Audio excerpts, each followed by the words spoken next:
अवधूत चिंतन श्री गुरुदेव दत्त श्री स्वामी समर्थ। जय जय स्वामी समर्थ। नमस्कार माझ्या प्रेमळ स्वामी भक्तांनो, स्वामी महाराज तुमच्या सर्व चांगल्या इच्छा पूर्ण करोत हीच मी स्वामींचरणी मनापासून प्रार्थना करते। आपल्याला पॉवरफुल बनायचं आहे यासाठी नाही की आपण कोणावर दबाव टाकू शकू, पण यासाठी की कोणी आपल्यावर दबाव टाकू शकणार नाही यासाठी। त्यासाठी तुम्हाला तुमचे मन हे खंबीर बनवावे लागेल आणि ते बनेल ते स्वामी भक्तीमुळे। ज्या दिवशी तुमची सही ऑटोग्राफ बनेल त्या दिवशी तुम्ही समजून घ्या की तुम्ही एक सफल व्यक्ती झालेले आहात।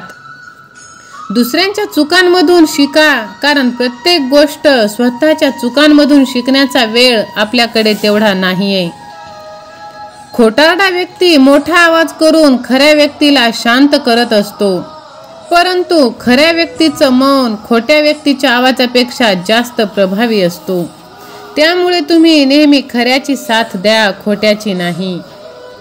वेळेपेक्षा जास्त आपला आणि परका कोणीच नसतो, कारण जेव्हा वेळ आपला असतो तेव्हा सर्वच आपले असतात आणि वेळ परका असतो तेव्हा सगळेच परके होऊन जातात।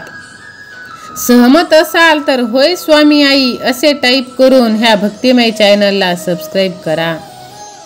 आपल्या आयुष्यात अडचणी उगाच येत नाहीत बाळा, त्यांचे येणे आपल्या आयुष्यात एक इशारा असतो की आपल्या जीवनात आपल्याला काहीतरी बदल करणे गरजेचे आहे, आवश्यक आहे।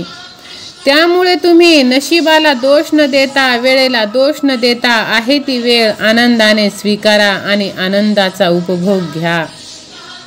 एक क्षण एक दिवस बदलू शकतो, एक दिवस एक जीवन बदलू शकतो आणि एक जीवन या पूर्ण जगाला बदलू शकतो।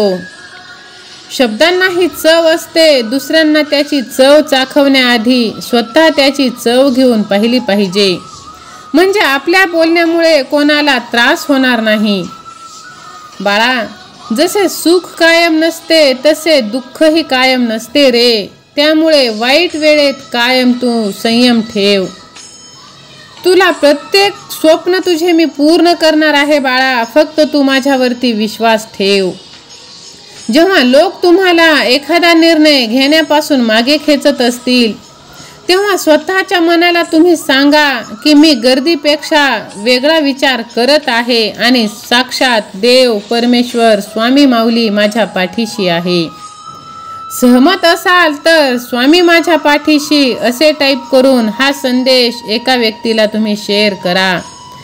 स्वामींचे आशीर्वाद तुम्हाला प्राप्त होईल, पुण्यवंत ठराल। कधीही कोणा गरीबाला तुम्ही कमी लेखू नका, कारण कोणाची वेळ बदलायला वेळ लागत नाही। आज आपली तर उद्या त्यांची। बाळा, जीवनात शांती पाहिजे असेल तर दुसऱ्यांच्या तक्रारी करण्यापेक्षा हे सोपे आहे की स्वतःला बदलणे, कारण काटे टोचू नये म्हणून संपूर्ण जगभर चटई अंथरण्यापेक्षा चप्पल घालून चालणे कितीही सोपे आणि सोयीस्कर आहे। काही गोष्टी करण्याचे खोटे नाटक करून आपण दुसऱ्यांना नाही तर स्वतःलाच फसवत असतो बाळा, कारण आपल्या अंतर्मनाला खरी गोष्ट माहीत असते। त्यामुळे स्वतःच्या मनाशी इमानदार राहा आणि योग्य दिशेने काम करा, सत्कर्म करा। तुम्हाला तुमच्या आयुष्यात कशाचीही स्वामी माऊली कमी पडू देत नाही।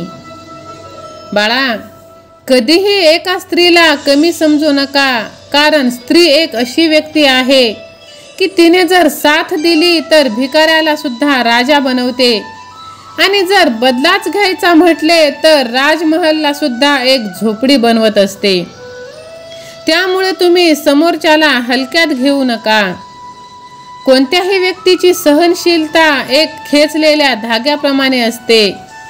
एका प्रमाणाबाहेर जर तो धागा खेचला गेला तर धागा तुटणे निश्चित आहे। डोळे तुम्हालाच उघडावे लागतात प्रकाश पाहण्यासाठी, फक्त सूर्य चमकल्याने उजेड होत नाही। जर तुमचे डोळेच बंद असतील तर तुम्हाला त्या उजेडाचा काहीही उपयोग होणार नाही। त्यामुळे तुम्ही डोळे उघडे ठेवून सत्कर्म करा, चांगले विचार करा आणि आनंदी राहा। सफल होण्यासाठी चांगल्या मित्रांची गरज असते बाळा, पण खूप जास्त सफल होण्यासाठी चांगल्या शत्रूंची सुद्धा गरज असते. माणसाची एक चूक ही अशी की दुसऱ्याची तो 50% ऐकतो, 25% समजतो आणि 0% विचार करतो, परंतु 200% तो प्रक्रिया करतो. इथेच तो चुकतो आणि स्वतःचे नुकसान करून घेतो. चांगलेपणा आपल्यात नाही तर आपल्याला पाहणाऱ्यांमध्ये असतो बाळा. कारण असे कसे शक्य आहे की एकच व्यक्ती काही लोकांना खूप चुकीचा वाटतो, परंतु तो व्यक्ती काही लोकांना खूप समजदार वाटत असतो. बाळा, मजबूत व्यक्तीकडे पाहून लोकांना असे वाटते की हा तुटत कसा नाही, परंतु लोकांना हे माहीत नाही की तुटल्यामुळेच हा व्यक्ती इतका मजबूत झालेला आहे. त्यामुळे कोणालाही तुम्ही त्रास देऊ नका, दुःख देऊ नका, वाईट बोलू नका. लोकांच्या बोलण्यात असलेला गोडवा यावरून आपण कधी लोकांचे मन ओळखू शकत नाही बाळा. मोराला पाहून कोणाला वाटेल की मोर साप पण खातो, त्यामुळे तुम्ही गोड बोलणाऱ्या लोकांवरती विश्वास ठेवू नका. जीवनात आनंदी सुखी राहायचं असेल तर तुम्ही जेवढे होईल तेवढे तुम्ही एकट्यात राहा, एकांतात राहा. साथ हवीच असेल तर महाराजांची घ्या. नक्कीच तुम्ही तुमच्या जीवनात यशस्वी आणि सफल व्हाल. सहमत असाल तर श्री स्वामी समर्थ, जय जय स्वामी समर्थ असे टाईप करून बाजूची घंटी देखील तुम्ही दाबा. आयुष्यात दुःख जरी असले तरीही कोणाच्या समोर ते व्यक्त करू नका आणि स्वतःच्या आयुष्याचा खेळखंडोबा करून घेऊ नका, तमाशा होऊ देऊ नका. बाळा, कलियुग चालू आहे म्हणून हा विचार मनातून तुम्ही काढून टाका की विना मतलब कोणी आपल्या बरोबर नातं ठेवेल.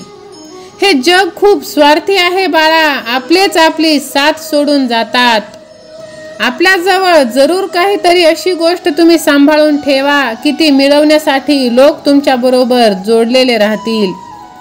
स्वतःला रिकामे होऊ देऊ नका, कारण लोक रिकाम्या वस्तूंना कचऱ्याच्या डब्यात फेकून देतात. जर तुम्ही कोणासोबत चांगलं करत असाल तर त्याचा कायम उल्लेख करू नका. असे केल्याने तुमच्या चांगुलपणाला अर्थ राहत नाही. जे तुमच्या हातून घडतंय पुण्य ते स्वतः स्वामी माऊली करून घेत आहे. त्यामुळे मी केलं हे तुम्ही म्हणू नका. संघर्ष आपल्याला जरूर थकवतो बाळा, परंतु आपल्याला सुंदर आणि मनातून मजबूत सुद्धा बनवत असतो. संघर्ष करण्यासाठी मन हे खंबीर असायला पाहिजे आणि ती खंबीरता येते स्वामी भक्तीमुळे.